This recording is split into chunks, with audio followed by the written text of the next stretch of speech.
नमस्ते। मैं डॉक्टर अंकुर बंसल और मैं लैप्रोस्कोपिक ट्रॉमा और सर्जन हूँ। और मैं एसआर हॉस्पिटल जो कि नामनेर स्थित है साइंकी तकी आगरा में, वहाँ कार्यरत हूँ। यहाँ पे मैं लैप्रोस्कोपी ट्रॉमा और जनरल सर्जन हूँ। मैं आज आपको कुछ जानकारी देना चाह रहा हूँ, जैसे कि जो आजकल समस्याएं बहुत बढ़ती जा रही हैं, जैसे कि पाइल्स, फिशर, फिस्टुला, भगंदर, ये सब जैसे हमारी ओपीडी में पेशेंट्स इस चीज़ के काफ़ी सारे मरीज आ रहे हैं आजकल। तो मैं आज आपको इसी के बारे में जानकारी दे रहा हूँ। पहली चीज़ जो मैं इसमें डिस्क्लेमर देना चाहता हूँ कि ज़्यादातर जो मरीज हमारी ओपीडी में आते हैं उनको ये नहीं मालूम होता उन्हें क्या दिक्कत है। बस वो ये बताते हैं कि हमेशा मोशन के रास्ते में या लैट्रिन के रास्ते में दिक्कत हो रही है और बवासीर हो गई है शायद, या पाइल्स हो गए हैं। तो वो हर चीज़ को पाइल्स ही मान के चलते हैं, जबकि ऐसा नहीं है। तो हम उनसे ये कहते हैं कि आप पहले अपनी जांच कराइए। हम छोटी सी जांच जो हम अपनी ओपीडी में ही करते हैं, प्रोक्टोस्कोपी, उसमें हम लैट्रिन के रास्ते की जांच करके हम उन्हें ये बताते हैं कि आपको पाइल्स की शिकायत है। अगर पाइल्स की शिकायत भी है तो आपको कौन से ग्रेड्स के पाइल हैं, ग्रेड 1, 2, 3 या 4। या आपको हम ये भी पूछते हैं उनसे कि आपको फिशर तो नहीं है। फिशर का मतलब लैट्रिन के रास्ते में जो कट लग जाता है। तीसरी चीज़, आपको फिस्टुला तो नहीं है, लैट्रिन के रास्ते से मवाद तो नहीं आ रहा। और चौथी चीज़ कि आपको पाइलोनेडल साइनस तो नहीं है, जो कि आपके लैट्रिन के रास्ते के ऊपर बीच में एक छेद हो जाता है जहाँ से मवाद आता है बालों की गुच्छे की वजह से।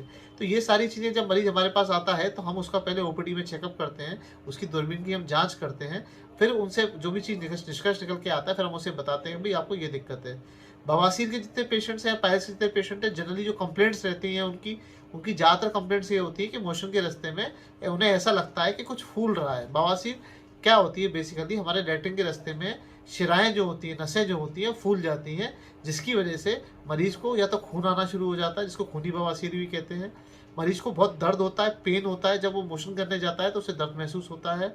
तीसरी चीज़, मोशन पेशेंट को ऐसा लगता है कि कोई चीज़ गुदा से बाहर निकल रही है। उसको ऐसा फील होता है कि लैट्रिन के रास्ते से कोई चीज़ बाहर निकल के आ रही है जब वो जोर लगा रहा है। चौथी चीज़, पेशेंट को ऐसा लगता है, ज़्यादातर पेशेंट को इन्फेक्शन रहता है, खुजली भी मचती रहती है, वहाँ से ये भी रहता है और ब्लीडिंग के चांसेस होते हैं। तो बवासीर के पेशेंट्स जो हमारे यहाँ पाइल्स के आते हैं, जनरली उन्हें यही प्रॉब्लम्स होती है जिसको वो बताते हैं। फिस्टुला के पेशेंट्स जो आते हैं वो ज़्यादातर ये कहते हैं कि हमें लैट्रिन के रास्ते से कुछ मवाद निकल रहा है, कुछ रिस रहा है, तो हम समझ जाते हैं कि फिस्टुला हो सकता है। फिर जांच में उसका मालूम पड़ जाता है। फिशर या भगंदर जो होता है उसमें जनरली ऐसे मालूम पड़ता है, मरीज कहता है कि जब हम मोशन करने जाते हैं तो हमें मोशन बहुत टाइट आता है, जिसकी वजह से हमें ऐसा लगता है कि मोशन के रास्ते में कुछ कट गया है, मोशन का रास्ता हमारा चिर गया है। तो मोशन के रास्ते में ऐसे कट लग जाता है, मोशन का रास्ता थोड़ा टाइट हो जाता है, तो उसको भगंदर या फिशर कहते हैं। तो मरीज ज़्यादातर ये कंप्लेन करता है कि हमें जब मोशन करके आते हैं तो लैट्रिन के रास्ते में बहुत मिर्ची लगती है, जलन होती है, दर्द होता है और मोशन बहुत टाइट आता है और मोशन का रास्ता बहुत हमारा सिकुड़ गया है। तो हम समझ जाते हैं कि ये इसको भगंदर या फिशर भी हो सकता है। पाइलोनेडल साइनस लैट्रिन के रास्ते के ऊपर बीच में छेद होता है जहाँ से मवाद आता है और नीचे बालों का गुच्छा होता है, उसकी वजह से ये दिक्कत होती है मरीजों को।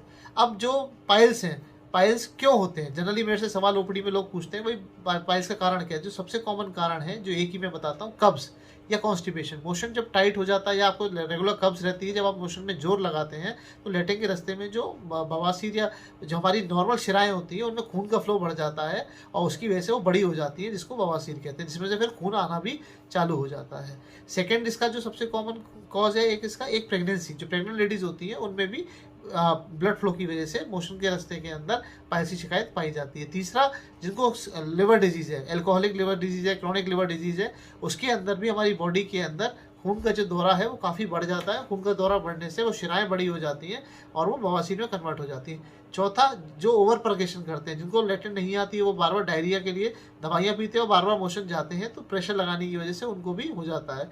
पाँचवा, जो ज़्यादा लोग मसाले खाते हैं या जंक फूड खाते हैं, मसाले और जंक फूड खाने से हमारे खाना प्रॉपर पचता नहीं है और प्रॉपर ना पचने की वजह से वो पेशेंट का जो मोशन है उसको जोर लगाना पड़ता है, तो उससे भी कॉन्स्टिपेशन के कारण भी ये पाइल्स बन जाते हैं। और इसी कॉन्स्टिपेशन से जब मोशन बहुत तेज़ी से निकलता है, बहुत स्ट्रॉन्ग, बहुत कड़क तरीके से निकलता है और बहुत जब पेशेंट जोर लगाता है तो वहाँ पे जो कट लग जाता है उसी से भगंदर बन जाता है, फिशर बन जाता है, या ये फिस्टुला में कन्वर्ट हो जाता है, छेद बन जाता है और जो उस छेद से ये छेद बाहर आके खुल जाता है और इसमें मवाद आने लगता है, वो फिस्टुला में कन्वर्ट हो जाता है। तो ये सारी चीज़ें आपस में रिलेटेड है और ये सारी चीज़ें होती हैं। अब जैसे हम फिशर की बात या पाइल्स की बात करें, पाइल्स का जो मेनली इलाज है, पाइल्स की 4 ग्रेड होती हैं। ग्रेड नंबर 1 होती है पाइल्स की कि पाइल्स छोटे होते हैं। मैं आपको दिखाऊं तो ग्रेड में आप अगर यहाँ देखेंगे तो पाइल्स की ग्रेड के अंदर 4 ग्रेड होती है। पहली ग्रेड में लैट्रिन का रास्ता जो हमारा ये होता है उसमें बवासीर छोटी सी होती है, दिखती है, दर्द करती है, हल्का सा खून आ सकता है, उसे ग्रेड 1 कहते हैं। बवासीर के मस्से जब बाहर निकल जाते हैं मोशन के रास्ते से और अपने आप अंदर चले जाते हैं तो उसे ग्रेड 2 कहते हैं। ग्रेड 3 में मोशन के रास्ते से बवासीर के मस्से और बाहर निकल आते हैं और दर्द करते हैं, खून आता है उसमें, उसे ग्रेड 3 कहते हैं। ग्रेड 4 में परमानेंटली प्रोलैप्स पाइल होते हैं, हर समय बाहर निकले रहते हैं। बवासीर भी दो तरीके का होता है, एक इंटरनल और एक्सटर्नल, एक अंदरूनी बवासीर और एक बाहर का बवासीर। जो फिशर होता है, फिशर लैट्रिन के रास्ते में कट लग जाता है, वो कट कहीं भी लग सकता है। ये जैसे रास्ता है तो हम इसे 6 o'clock मानते हैं, यहाँ भी लग सकता है, यहाँ भी लग सकता है। और इसकी वजह से कई बार जो हमारी एनल टोन होती है, टोन मतलब लैट्रिन का रास्ता जो टाइट होता है वो टाइट कई बार हो जाता है, जिसकी वजह से मोशन और टाइट हो जाता है। फिस्टुला के अंदर जो हमारे लैट्रिन का रास्ता है उसके चारों तरफ कहीं ना कहीं एक छेद बाहर निकल आता है, जो तो जब लैट्रिन आती है तो उसमें घुस के वहाँ से मवाद बन के वो निकल जाती है। तो इनका इलाज क्या है? देखिए, ग्रेड 1 और ग्रेड 2 जो पाइल्स होते हैं, ग्रेड 1 पूरा और ग्रेड 2 आधा, उसमें दवाई से काम हो जाता है, सिकाई से काम हो जाता है। कुछ क्रीम्स होती हैं, कुछ दवाइयाँ होती हैं, कुछ सिकाई होती है, उससे काम चल जाता है। ग्रेड 2 के आधे पेशेंट्स में पाइल्स के और ग्रेड 3 और 4 के जो पेशेंट्स होते हैं उसमें ऑपरेशन ही हम सजेस्ट करते हैं। और ऑपरेशन कई तरीके से होते हैं। नॉर्मल ऑपरेशन जो हिंदुस्तान में पहले होता था, जो ओपन सर्जरी कहते हैं, ओपन सर्जरी हम करते थे, हाथ से जो चीरा लगा के कहा जाता है। अब उसके ऊपर एक क्लोज सर्जरी भी आती है, उसको बांध दिया जाता है, जल्दी घाव बढ़ जाता है। फिर तीसरी टेक्निक है MIPH। MIPH जो होती है, दूरबीन होती है, गन होती है। जो MIPH की गन है वो कुछ इस प्रकार से दिखती है। इससे भी बिना चीरे टाके के पूरा ऑपरेशन हो जाता है। जो अब लेटेस्ट टेक्निक है वो लेटेस्ट टेक्निक लेज़र की है और हम लेज़र से काफ़ी ऑपरेशन कर रहे हैं। मेरे पास अब जितने भी पेशेंट आ रहे हैं आगरा या दूर, आगरा में या आगरा के संभाग से 200 किलोमीटर के एरिया से, जनरली लेज़र के लिए आते हैं, क्योंकि लेज़र के बहुत फ़ायदे हैं। लेज़र का सबसे बड़ा फ़ायदा जो होता है उसमें दर्द बहुत कम होता है, इन्फेक्शन के चांसेस बहुत कम होते हैं, ब्लीडिंग बहुत कम होती है, पेशेंट जल्दी घर चला जाता है, पेशेंट की छुट्टी अस्पताल से जल्दी हो जाती है, पेशेंट को ऑपरेशन के बाद कम दवाई खानी पड़ती है, पेशेंट अपने काम पर जल्दी लौट जाता है। तो ये लेज़र के बहुत सारे फ़ायदे हैं। तो मैं आपसे सबसे यही कहूँगा कि भाई आपको ऐसी कोई बीमारी होती है तो आप सब चीज़ों को बवासीर या पाइल्स ना माने, आप हेमरॉइड्स ना माने, आप अपने डॉक्टर से कंसल्ट करें और डॉक्टर को दिखा के ये समझें कि भाई हमें कोई दिक्कत है तो हम पहले कंसल्ट करें और अपनी जांच कराएं। जैसे हम OPD में प्रोक्टोस्कोपी करते हैं और फोटो लेते हैं उसके हमारे कैमरे से, फिर हम उसको पेशेंट को स्क्रीन पे दिखाते हैं और समझाते हैं क्या बीमारी है, उसका क्या इलाज है, जिससे कि उसे समझ में आता है कि एग्जैक्टली करना क्या है।